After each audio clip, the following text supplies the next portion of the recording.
Hey, what's up everybody? This is h4ynesworth92, and this is going to be the first official video of my new channel, which I don't have a name yet, but it's probably going to be h4ynesworth92, so no changes there. So for this channel, I originally wanted to do Let's Plays. Personally, I wanted to play like the backyard sports games since they're nostalgic and funny, but my computer has decided it does not like nostalgic or funny things. So in other words, it's being a major dick. So, since I can't play games, I've decided to change things up a bit. I'm going to do something I call Let's Read. In other words, I'm just going to read you a fucking book. Because you know what? We could all use some little reading in our lives. We know it, and we should just embrace it. So, the book I'm going to read today, it's called Dragon Rider. It's by Cornelia Fucks. And Cornelia Fucks was also the author of such classics as The Fuck Lord and The Shitting. Okay, so let's just get started. Chapter 1, Bad Fucking News. It was all still in the valley of the shit. Seaman had drifted far from the seaman nearby and was clinging to the side of my leg. Birds had sexual intercourse uncertainly in the foggy, damp seaman clouds that hid the sun.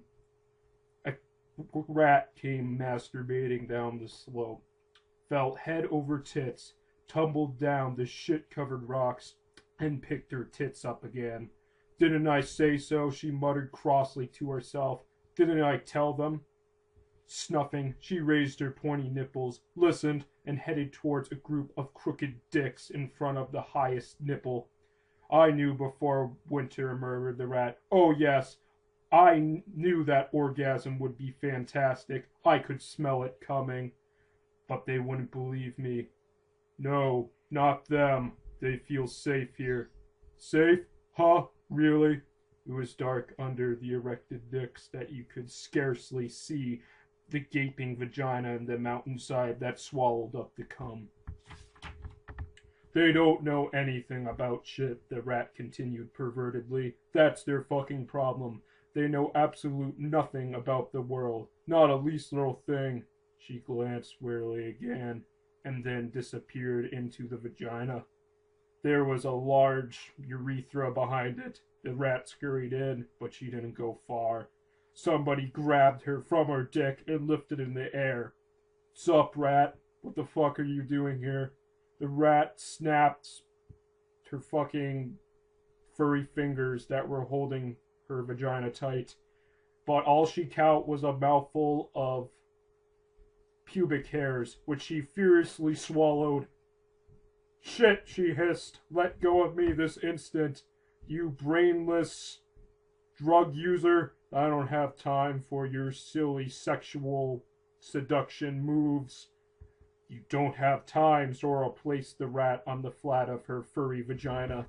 She was still a young prostitute, her tits no bigger than that of a teacup, when she spotted the soulful yellow coat and the bright cat-like eyes. "How come, rat? What's the big hurry? Need a hand job or something?" "This has nothing to do with hand jobs," hissed the rat angrily.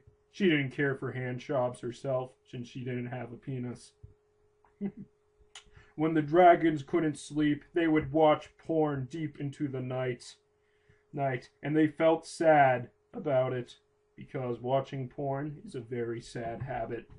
"I've got bad news, if you want to know. Extremely bad news," grumbled the rat. "But I'm not telling anyone except for Stephen. Certainly not a prostitute like you." "Bad news? Oh, festering yeast infection. What sort of bad news?" Sorrel scratched her asshole. "Put me down," snarled the rat. "If you say so." Sorrel sighed and let the hap hop down onto her dick, but he was still asleep. "Then I'm waking him up," spat the rat, making her way further into the cave, where a fire burned blue, keeping the darkness and damp away from the heart of the vagina. Back its flames, the dragon lay, clenching its dick, watching his laptop, watching some ancient Asian bondage. His long penis with its spiny crest was coiled around the warmth of the fire. The flames brought glow to his scales and cast a shadow on the cave wall. The rat scurried up the dragon's anus, climbed up through his colon, and then tugged on his nostrils. "Stephen," she shouted. "Steve, wake up. Everyone's coming." Sleepily, the dragon raised his head and opened his eyes. "Oh, it's you, is it?" "Shit," he murmured in a rather hoarse voice, a voice that was caused hoarse from sucking dicks.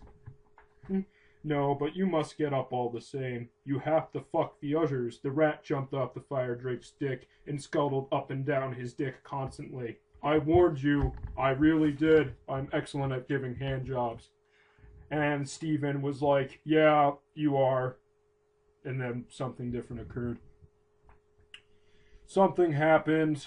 Sora was munching vaginas. Let's go back. And they won't be pleased that you're munching vaginas, because that is not allowed here. The end. Okay, that was chapter 1. I hope you enjoyed it. Chapter 2 will be coming up in my next video, so peace.